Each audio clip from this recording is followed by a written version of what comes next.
Number असल्यावर असं तर काल झाली आषाढी एकादशी मोठी वारी आणि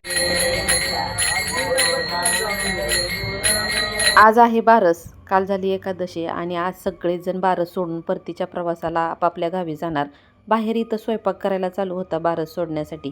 पीठ वगैरे इथं मळून ठेवलेलं होतं. कालचा एकादशीचा उपवास तर मी सगळ्यांसोबत दिंडीतच सोडणार होती. आमच्या इकडं बारस सोडणे याला म्हणतात. उपमा करायला लागली होती तर मला उपमा हा हॉस्पिटलमध्ये द्यायचा होता.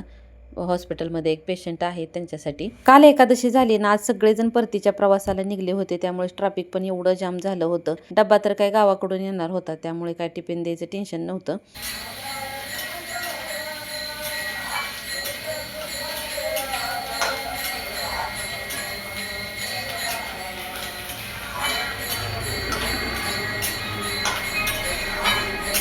थोड्याच वेळात सगळेजण परतीच्या प्रवासाला निघणार. गेल्या वर्षी 8 वाजता तर सगळे जेवण करून बारस सोडून निघाले होते.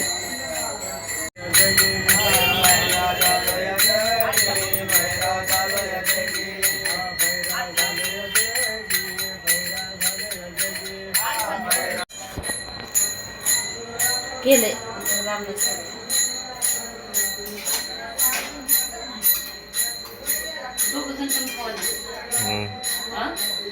बर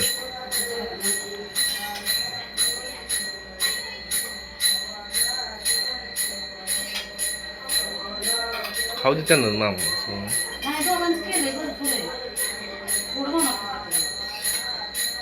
तर काल झाली आषाढी एकादशी मोठी वारी आणि आज आहे बारस.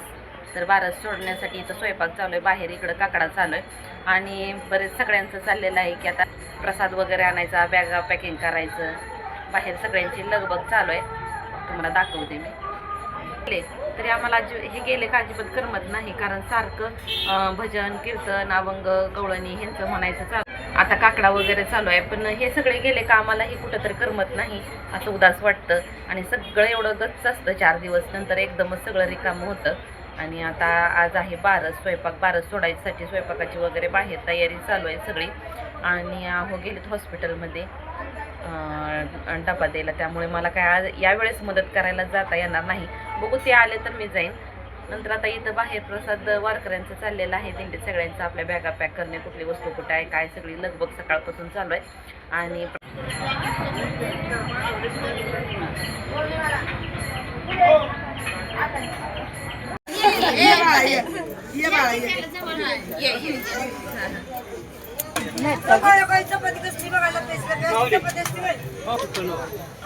चपाती कुणाची मला बघून चपाती टाकू द्या सकाळपासून कसले दांडी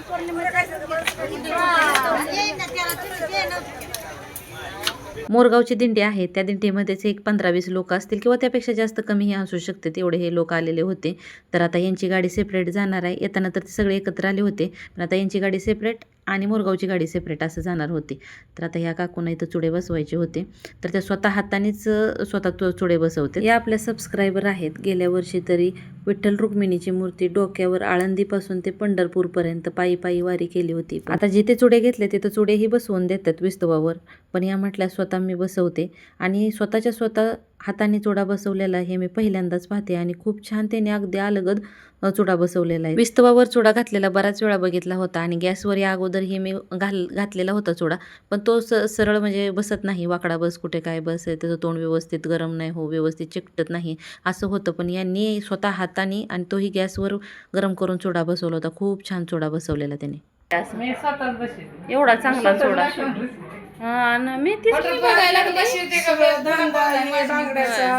स्टेशनरी हे सगळं मुलगी कुठून आणता तुम्ही? छान बसलाय.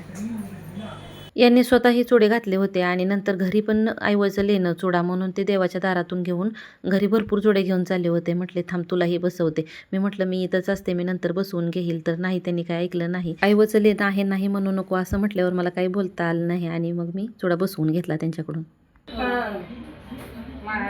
बांगड्याच मला आवडल्या नाही बांगड्या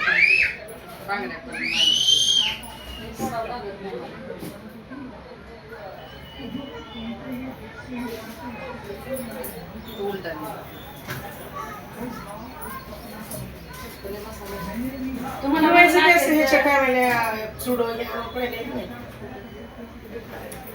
कशी आली यात्रा करीत नाही घेते गॅसवर धरायचा थोडं गरम झालं फिरवायचं दिलं असते त्यामुळं काढ घालण्यासाठी लागते असं ह्याच्यात जावं लागतं का बघायचं नंबर असल्यावर असं कशावर युट्यूब चालू आणि इंस्टा बी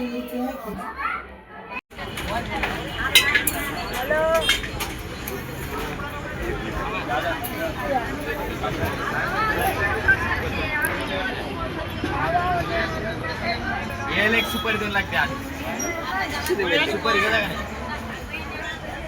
जेवण वगैरे झाले नंतर सगळेजण आपापले सामान घेऊन या टेम्पोमध्ये भरले आणि आता इथं सर्वांचा ग्रुप फोटो घ्यायचा होता. सगळ्यांच्या चेहऱ्यावर हसू तर होतं पण मनातून सगळ्यांना खूप दुःख झालेलं होतं. बरेच जण रडले सुद्धा. या सर्वांनी महिनाभर एकत्र पायी वारी केलेली आळंदी ते पंढरपूर, त्यामुळे एक कुटुंब असल्यासारखं सगळ्यांनी एक महिनाभर राहिलेले आणि जाताना त्यांच्या सगळ्यांच्या डोळ्यात आता सगळेजणच एवढे एका फोटोमध्ये येणार नाहीत म्हणून पहिल्यांदा महिलांचे फोटो काढले.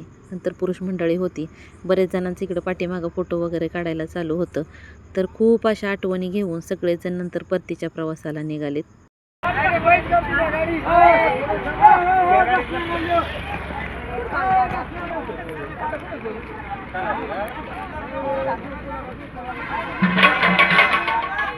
हे घरी आल्यानंतर आनंद तर खूप होतो पण जाताना दुःखही तेवढं होतं. 4-5 दिवस सगळेजण एक कुटुंब असल्यासारखं मिळून मिसळून राहणं, जेवण खाणं करणं ह्या गोष्टी असतात पण जाताना खूप वाईट वाटतं.